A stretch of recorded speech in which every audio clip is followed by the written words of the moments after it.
Mas eu e a minha esposa, a Francine era ateia, Vilela. A Francine era ateia. Não acreditava em nada. A Francine é uma serva de Deus hoje. Uma advogada bem sucedida. Ela é advogada também de defesa médica. O escritório lá dela é um escritório muito conhecido. Ela é uma excelente advogada. E nós começamos a orar para Deus. Para onde que eu ia ir. Só que eu sou um especialista, tá entendendo? Eu já era especialista. Eu tinha experiência, eu trabalhava já em outras cidades, eu tinha um hospital que eu trabalhava numa cidade, não vou citar o nome aqui, que eu era o procto referência. A tendência seria ficar lá. Ou lugares muito maiores, Vilela. Um proctologista chega em Londres a hora que tu quer, Vilela. É mesmo? Tem trabalho. Vilela. Tá falando com um coloproctologista, tá? Não é qualquer um. Se tu chegar agora aqui em São Paulo e tu abrir teu consultóriozinho ali, não precisa fazer nada. As pessoas podem pedir, doutor, abre consultório em São Paulo, toda hora me pedindo. O que mais me pedem, me consultório em todo lugar aqui, assim, né? É que eu não tenho tempo nem de tomar lá na minha cidade, lá, porque vai todo mundo pra lá, tá? Pra qualquer lugar. Ah, vou pra Paris. Eu entro como coloproctologista, sempre. Especialidade elitizada, tá entendendo? E nós começamos a orar. Pra onde nós iríamos? O meu pai dizia assim pra mim, tu vem pra qualquer lugar, tu só não vem pra um lugar. Qual? Rosário do Sul. Ué? Porque meu pai é urologista, só que assim, Vilela, ó, quem conhece o Dr. Clóvis Lemos, muito bem sucedido. Ele foi numa época pra lá que não tinha urologista em 10, 15 cidades. Quase toda a família uro. Eu só mudei pra Procto na residência. Eu ia fazer uro toda a minha vida. Desde o meu primeiro semestre eu ia ser mais um uro na família. Graças a Deus que eu troquei. Eu adoro minha especialidade. Isso, não vem pra cá. Então meu pai, se tinha uma pessoa que poderia me dizer, meu pai, primeiro, meu pai, ele me ama, ele queria ter o filhinho dele por perto, certo? Claro. Todo pai quer o filho por perto, certo, Vilela? Claro. Tá? Só que ele, por entender e me amar, ele dizia, não vem, porque aqui não tem campo para um proctologista. A cidade é muito pequena. Aí eu e a Francine estávamos orando. E a minha mãe, dona Sônia Lemos, eu até me emociono quando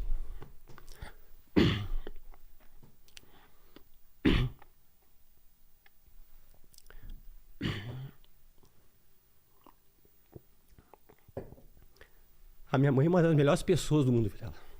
O coração dela. Ela chega a parecer boba de tão boa que ela é. Não sei se eu conheço alguma dona Sônia Lemos nessa vida aí. Deve ter perdido por aí. Mas como ela, a gente não tem. E ela tinha um grupo de oração, tem ainda, com umas irmãzinhas da igreja.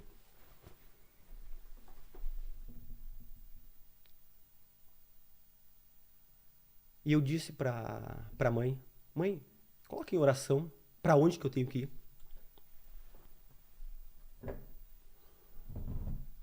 Tu quer saber o que aconteceu, Vilela?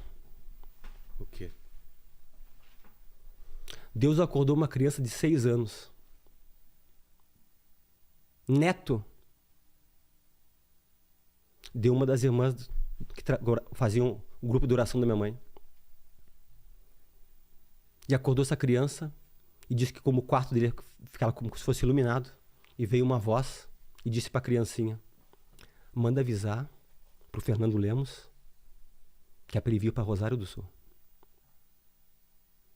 Deus falou com uma criança que não me conhecia direito. 6 anos, Vilela. 6 anos. Aí essa criança contou. Uma coisa tão específica. Assim. Contou pra avó. A avó contou pra mãe. A mãe passou pra mim. E eu e a Francine. Deus falou conosco. E disse, nos deu paz no coração. É pra Rosário do Sul que tu vai. Se eu não fosse Vilela, eu acho que eu não seria o Dr. Fernando Lemos, do Planeta Intestino, que vem pessoas do mundo todo para Rosário do Sul. Você foi contra todas as contra tudo. Expectativas. Quando eu disse que eu ia para Rosário do Sul, meu pai colocou as mãos na cabeça. Você tá louco? Pai, não, os meus chefes disseram, não vai, a cidade é muito pequena, não tem Lemos como ir. Acredita que uma criança foi tocada por Deus e falou com um médico especialista, e aí foi a decisão devida. Que quando a gente toma as decisões corretas, dirigido por Deus, Vilela, dá tudo certo na vida. É verdade. E algumas experiências sobrenaturais que eu tive, uma delas aconteceu há uns 2, 3 anos atrás ali em Rosário. Eu estava operando, a paciente estava nessa do umbigo para baixo, paciente de uma cidade de Bagé, chamado Bagé, lá no Rio Grande do Sul. Ela estava com a posição com as pernas para cima, posição como o Paquito falou do frango assado, né? Frango assado. Uhum. E eu acabei, esse dia ela estava acordada, ela conversou comigo, mas fica assim, fica um campo que a gente deixa um pano que a gente pra pessoa não ficar olhando ali, né, Vilela? Sim, conversou sim. comigo, estava acordada, né? Claro. Fui lá. E aí ela foi nas revisões e eu vi que ela estava incomodada, Vilela, com alguma coisa. Ela estava incomodada. Na segunda revisão, ela chegou para mim e disse assim: doutor, eu tenho algo para lhe dizer. E antes ela me disse assim: eu vi que a senhora estava incomodada com alguma coisa. Não me assim, eu estou muito incomodada. Eu estou intrigado, doutor. E o senhor vai achar que eu sou louca. Ela não sabia que eu era evangélico, nada.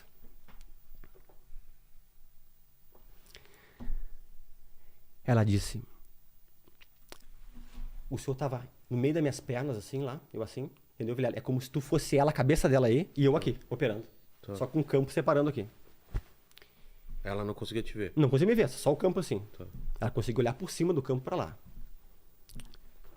Quando eu olhei para lá, eu olhei alguém em cima do Senhor,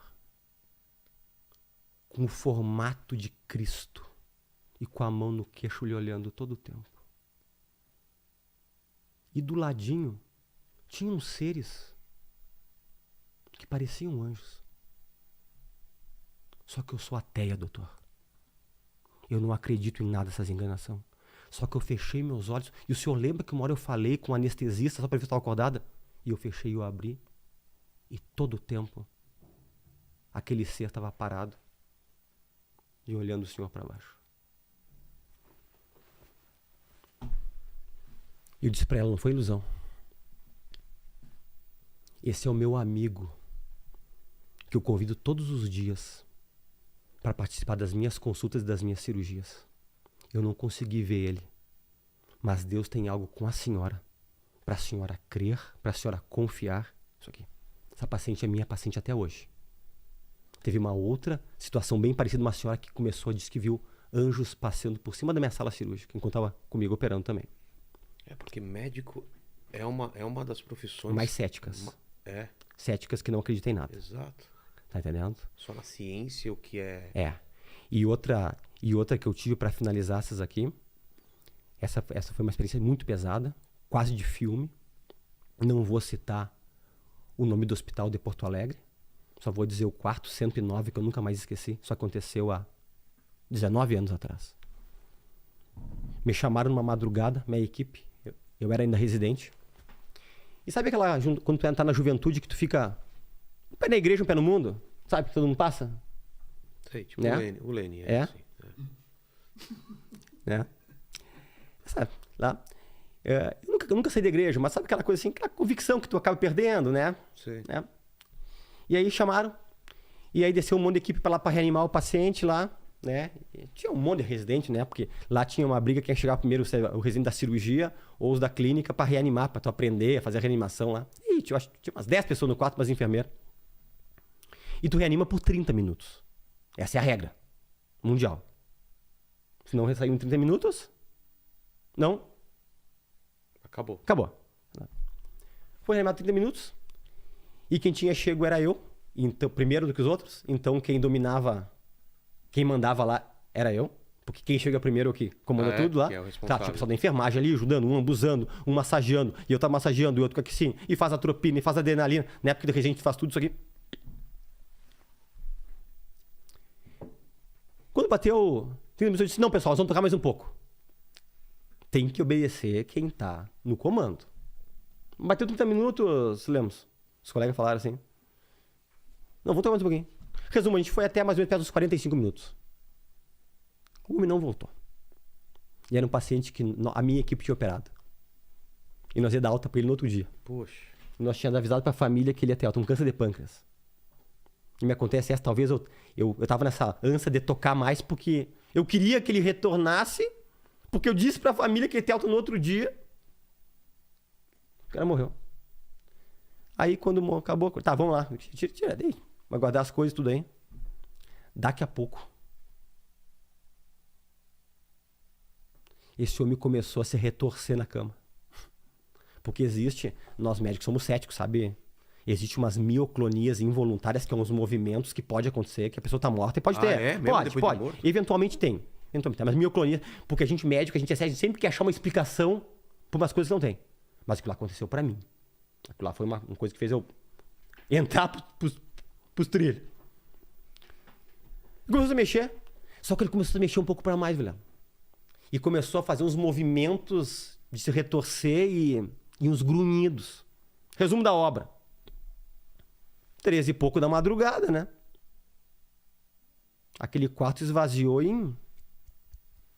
Rapidão. Até os pacientes, coitados, saíram com o soro na mão do quarto. Tinha 6 pessoas no quarto. Ah, é? Era um quarto do SUS. É um quarto grande do SUS aí. E só ficou uma pessoa no quarto com ele. Só eu. Porque o negócio aí é comigo. Tu acredita? Eu digo assim, ó, eu não tenho porquê inventar nada, que me conhece, sabe como eu sou. Até meia luz ficou no quarto. Diminuiu uma fase da luz. Filme de terror. Olha. Filme de terror. E eu consegui, com os meus olhos, Vilela, quase que ver, vamos chamar de espíritos maus, talvez, vamos dizer assim, buscando a alma daquele homem e saindo pelo quarto. Você viu vultos? Escuros, e aquele homem gritando, urrando, como se não quisesse ir para o lugar onde ele iria ir. Meu Deus. Isso aconteceu comigo. No meu primeiro ano de residência de cirurgia geral.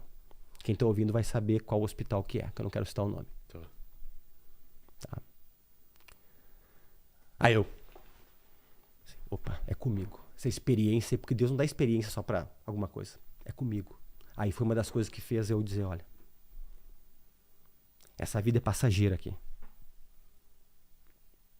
Depois daqui, tudo tá recém começando. E eu acho assim, ó, Vilela, quase impossível. Eu não consigo entender como é que médico não acredita em Deus. Não consigo entender. É impossível, Vilela. É impossível. E a maioria dos médicos não creem, Vilela.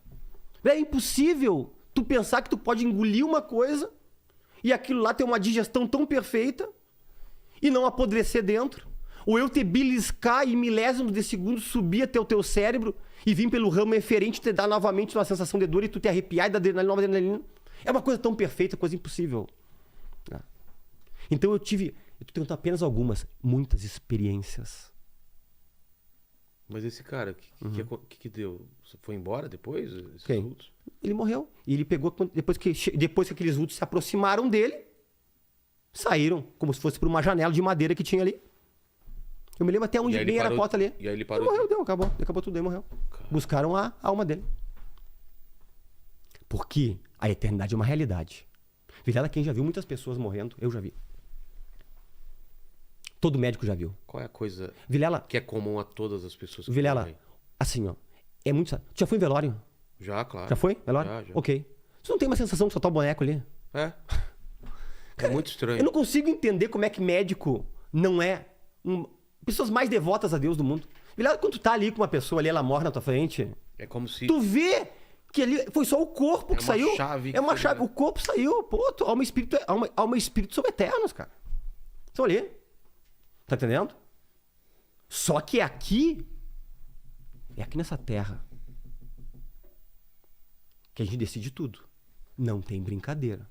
Talvez eu tô aqui também pra dizer isso aqui. Não tem brincadeira. E eu não sou alguém de brincadeira. Eu levo minha vida muito, muito a sério.